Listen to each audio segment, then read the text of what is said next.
الحمد للہ والصلاة والسلام علی رسول اللہ وبعد۔ محترم سامعین، ہم سب کے پیارے حبیب محمد صلی اللہ علیہ وسلم ہم تمام لوگوں پر، اس پوری امت پر بہت مشفق تھے، بہت مہربان تھے۔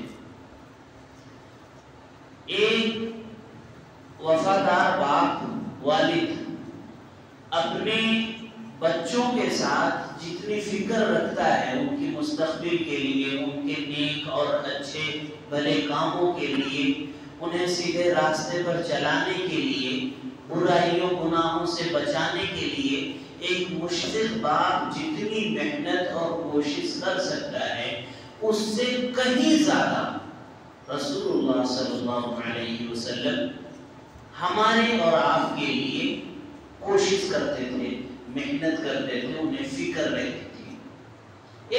ایک مشفق باپ سے بھی زیادہ، کہیں زیادہ وہ اس پوری امت پر مہربان تھے، اس پوری امت کے لیے وہ فکر رکھتے تھے۔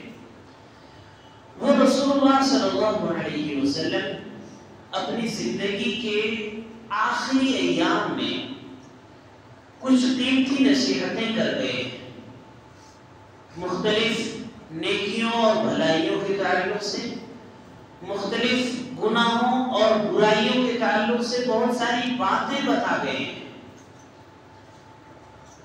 چونکہ آپ کو اس پوری امت کی فکر تھی، اس لیے آخری وقت میں آپ نے جو سب سے قیمتی باتیں ہو سکتی تھی وہ بڑی انمول باتیں آپ کہہ گئے ہیں۔ انشاءاللہ آج سے انہی باتوں کا تذکرہ ہوگا۔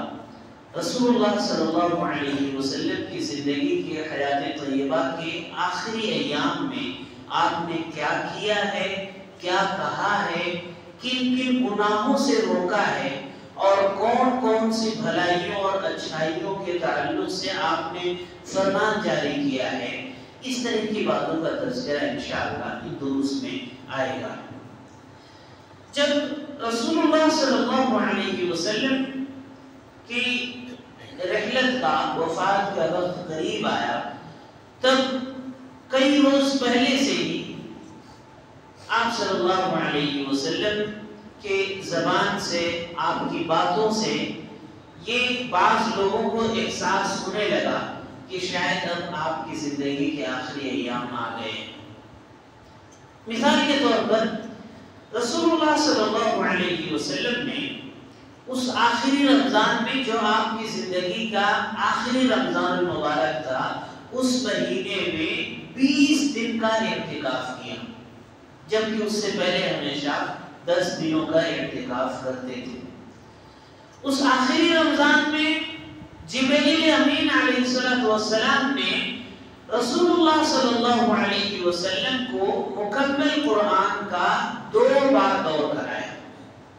ہوتا یہ تھا کہ ہر سال رمضان المبارک میں اس وقت تک جتنا بھی قرآن کا نزول ہو چکا ہوتا تھا، جبریل علیہ السلام رمضان المبارک کے مہینے میں اس پورے قرآن کا جو اس سال تک نازل ہوا ہوتا تھا اس کا دور کراتے تھے، پھر سے دہرواتے تھے، یاد کراتے تھے۔ باوجود اس کے کہ آپ کو یاد رہتا تھا، پھر بھی وہ آپ سے سنتے تھے، پڑھواتے تھے۔ تو اس آخری رمضان میں آپ کو یہ عمل 2 بار کرنا پڑا۔ جبریل علیہ السلام نے 2 بار ایسا کیا۔ اسی طرح سے حجۃ الوداع کے موقع پر، آخری حج، بلکہ وہی اکلوتا حج تھا جو رسول اللہ صلی اللہ علیہ وسلم نے کیا ہے، اس حج کے موقع پر آپ صلی اللہ علیہ وسلم نے فرمایا، انی لا ادری لعلی لا القاکم بعد عامی ھذا بہذا الموقف۔ مجھے نہیں پتا ہے، شاید میں اب کبھی دوبارہ اس مناسبت سے اس مقام پر آپ لوگوں سے نہ مل سکوں، یعنی حج کے موقع پر، حج کی مناسبت سے یہاں پر میں آپ لوگوں کے ساتھ ملاقات نہ کر سکوں۔ مطلب یہ کہ شاید میں اب دوبارہ کبھی حج نہیں کر سکوں گا۔ اسی طریقے سے آپ نے فرمایا اسی حج کے ہی موقع پر کہ خذوا عنی مناسککم فلعلی لا احج بعد عامی ھذا، لوگوں حج کے مسائل، حج کے فرائض، واجبات، سنن اور آداب، یہ سب کچھ تم لوگ مجھ سے اسی حج میں اچھے سے سیکھ لو، اس لیے کہ ممکن ہے میں دوبارہ کبھی اس مناسبت سے یہاں نہیں آؤں گا۔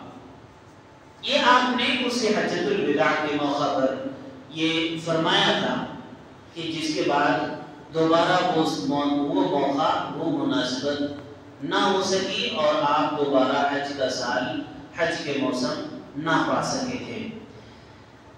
انشاءاللہ یہ کئی روز تک سلسلہ رہے گا، بڑی قیمتی اور اہم باتیں آئیں گی اس سلسلے دروس میں، جس میں آخری ایام میں رسول اللہ صلی اللہ علیہ وسلم نے کیا کیا ہے اور کیا کہا ہے، وہ باتوں کا بیان ہوگا۔